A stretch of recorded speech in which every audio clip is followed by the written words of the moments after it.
Всем привет! Я Гороховацкая Галина, и я приехала в Эстонию из Украины. Вы на канале «Украинцы в Эстонии», и я рассказываю, как я изучаю эстонский язык и делюсь опытом. Это уже мой 5-й язык, и во всех иностранных языках у меня была одна и та же проблема. Я с трудом изучала цифры, прям чуть ли не месяца, не годы уходили на то, чтобы элементарно посчитать до 10 на иностранном языке. Поэтому, когда я приступила к изучению эстонских числительных, просто цифр до 10, у меня была та же проблема. Сегодня я расскажу, как запоминать цифры легко и просто и навсегда. Я придумала лично для себя. Это моя авторская наработка. А также в конце я расскажу 2 простых упражнения, которые очень сильно подняли уровень числительных в эстонском языке, когда я их начала делать. Поэтому досматривайте до конца, ставьте лайк, подписывайтесь на канал и пишите в комментариях, как у вас дела обстоят в эстонском языке с цифрами. Поехали!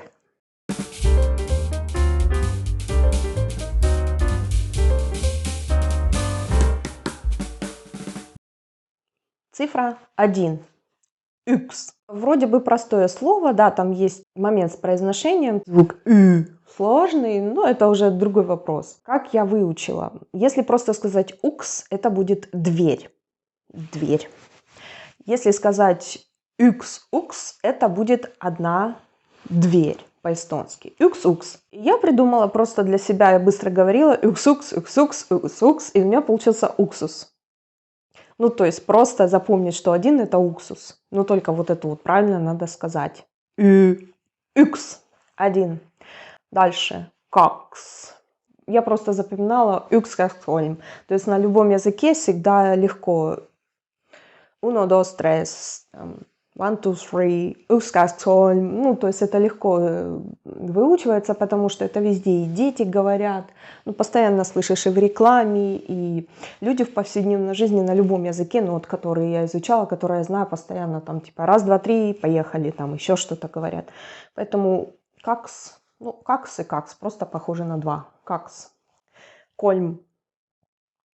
Кольм то же самое, как я сказала, это просто выучить. Вот, ну, просто зазубрить. Укс как скольм, укс как скольм. Тут, к сожалению, кроме первой цифры, это уксус, мнемонистической формулы я не придумала. Кроме как 1, 2, 3. Укс как скольм. 1, 2, 3. Uno, dos, tres. Вот так вот учить, учить, учить и запоминать. Самые интересные мнемонистические формулы начинаются с цифры 4. Кстати, если вы не знаете, что такое мнемонистическая формула, я вам сейчас расскажу. Это такие вспомогательные стишки, словосочетания, которые помогают нам изучать какие-то сложную информацию. То есть они есть более такие мудреные, и самая простая это в русском языке, как выучить цвета радуги. Каждый охотник желает знать, где сидит фазан. По первым буквам мы знаем, что это красный, оранжевый, желтый и так далее. То есть это один раз нам в школе где-то, или я раньше выучила. Один раз нам этот стишок в голову вдолбили, и на всю жизнь, как говорится, в 3 часа ночи разбуди и спроси меня, как это цвета по радуге, я расскажу. Моя личная мнемонистическая форма для цифры 4 Нелли, по-эстонски Нелли, по-моему, очевидно. Нелли созвучно с именем женским. Нелли у нас была еще в школе Нелли Ивановна, учительница. То есть 4, я запоминаю, что Нелли 4 это имя, это женщина, это конкретный человек. Вот я прям могу представить эту женщину или вспомнить свою учительницу и запомнить, что это 4. Я не знаю, представить, что она держит листочек с цифрой 4. Ну вот что-то такое. Я вот один раз это все сделала, теперь Нелли это 4. Виз 5. Тут я запоминаю, как дай 5. Дай 5. Виз. У нас даже с дочерью есть игра. Да? То есть виз. Мы когда приехали в Эстонию, с первых дней я те слова, которые уже знала, я начинала внедрять их в жизнь. Если раньше я говорила дай 5, то теперь я говорю виз. И вот так вот я запомнила. И у меня даже одно время было, я считала до 5, с трудом, как сколь Нелли путала, пока вот эту Нелли Ивановну не придумала. Зато виз у меня было четко, у меня было X, потом шло что-то такое невнятное, потом виз, потому что вот виз у нас ассоциируется с жестом, мы показываем 5, и это 5. Ну, тоже можно тут представить, что тут написано V с двумя точками и S. Следующая цифра 6. Если сделать вот так, это будет коза рогатая, детская игра. А если один рог убрать, получается кусь. То есть, когда щекочешь ребенка, так делаешь кусь, кусь, кусь, кусь, кусь. И если посмотреть, вот этот жест похож на шестерку. То есть тут пошли уже такие графические ассоциации. Кусь от слова кусать. По-эстонски это куус. 6. Цифра 7. Сейце. Тут я учила просто по аналогии с другими языками. 7 по-русски, сим по-украински, сейце по-эстонски, сейте по-испански, seven по-английски. То есть 2-3 буквы во всех этих языках созвучны или даже совпадают. То есть тут с сейце вообще не было проблем. Вот вообще. Это, наверное, была самая простая цифра в эстонском языке для меня. Интересная цифра кахекса. 8. Долго думала, как мне придумать для нее формулу, хотя запомнила я ее довольно быстро. Кахекса по-эстонски звучит как какс плюс хекса. Какс это 2 по-эстонски, хекса это 6 по-гречески. Так, упс, нежданчик. Откуда еще греческие цифры взялись?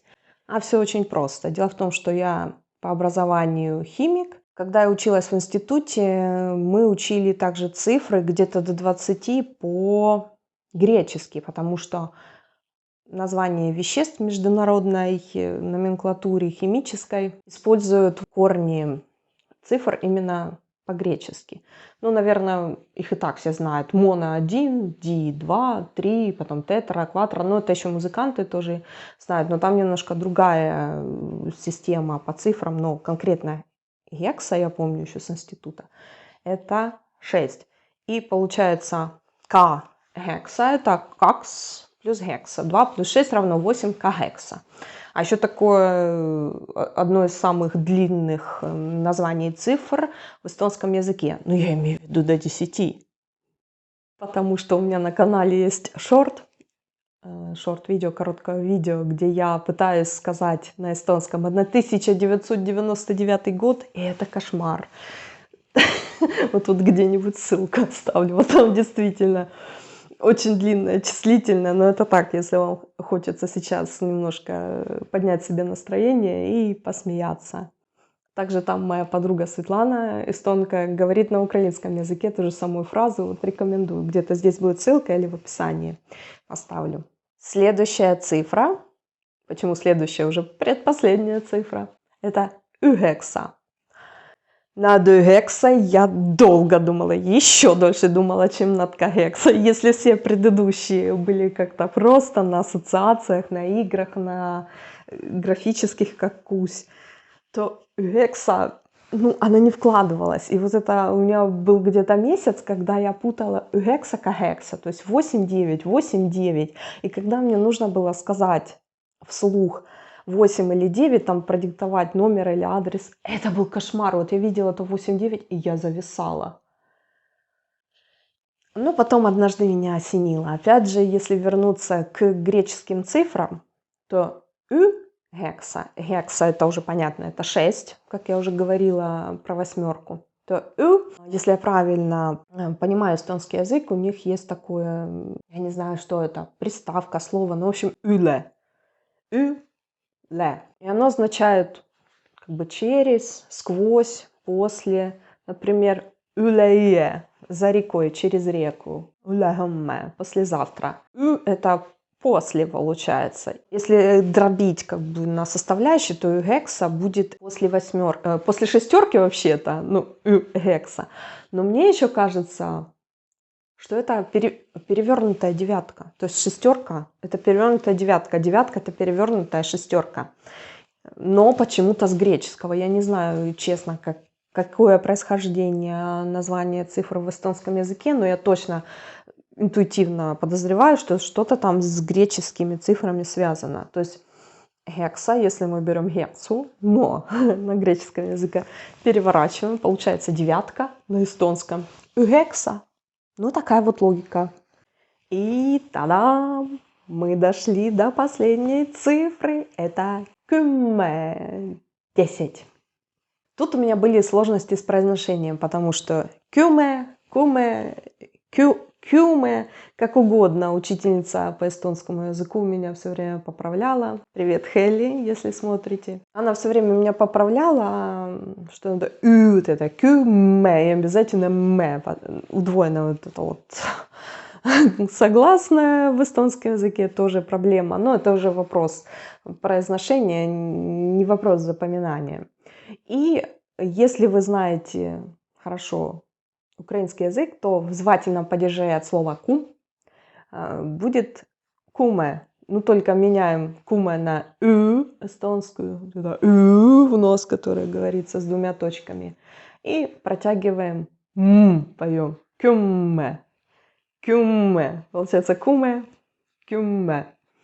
Ну а теперь для полноты картинки я посчитаю на эстонском языке. Хочу специально это оставить для себя, чтобы через год или через два пересмотреть это видео и оценить свой прогресс в произношении и в изучении цифр. Üks, kaks, kolm, neli, viis, kuus, seitse, 8, 9, 10. Ну и как я обещала в начале, даю вам 2 моих придуманных упражнения бонусных, которые мне помогли легче запоминать числительные. Первое бонусное упражнение – это совместить изучение цифр и также порядковых числительных с днями недели. Кто еще не знает, я вам сейчас расскажу. Дни недели на эстонском языке по четверг совпадают частично с обычными цифрами, а вообще почти дословно они совпадают с порядковыми числительными. Первый день недели по-эстонски будет esmaspäev, первый день, и это будет понедельник. Второй день будет teisipäev, и это будет вторник. Логично? Логично.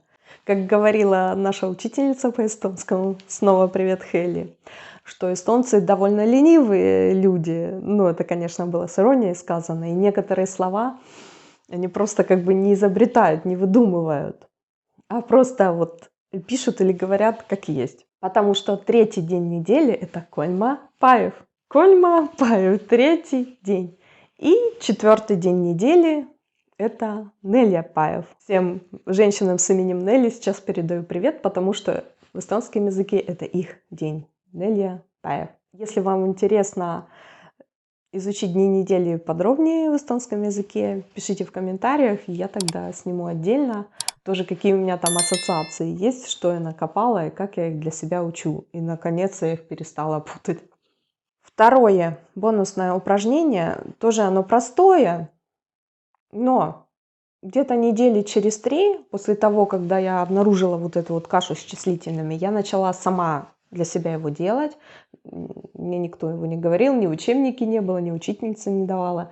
Это писать числа прописью. И вот так вот просто писать числа, как в учебнике было, мне было скучно. То есть, когда там напиши, что... Ну, у нас были упражнения, типа там напиши прописью там 10 яблок, там 7 апельсинов, что-то такое. Мне было скучно.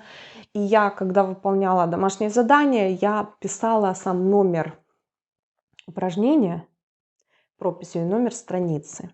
Вот тут где-нибудь прикреплю фотографию моей тетрадки по эстонскому языку и покажу, как я писала. То есть я писала харитус, упражнение. Харитус, там, допустим, какие у нас были. Харитус seitse lehekülg, это страница, не знаю, 25, страница 25. И так я писала, и как-то забыла. Просто вот нигде я это больше не повторяла, ни в жизни, ни на тех же курсах. Но потом, когда На курсах у нас была тема повторения, мы снова повторили числительные, и, о бог мой, и сантюмаль, боже мой.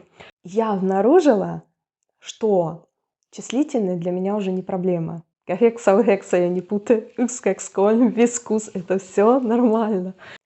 А теперь я хочу, чтобы вы написали в комментариях, какие у вас проблемы с числительными, потому что у меня еще были другие, с порядковыми числительными, там, например, с датами, когда там, он приедет, не знаю, там, 13 сентября. Вот такие конструкции, это вообще непонятно что. Если у вас есть еще проблемы по эстонским числительным, пишите в комментарии, и я тогда буду знать, на какие темы снимать следующие видео. С вами была Гороховатская Галина. Я приехала в Эстонию из Украины. Вы были на канале «Украинцы в Эстонии». До новых встреч, новых видео. Пока-пока!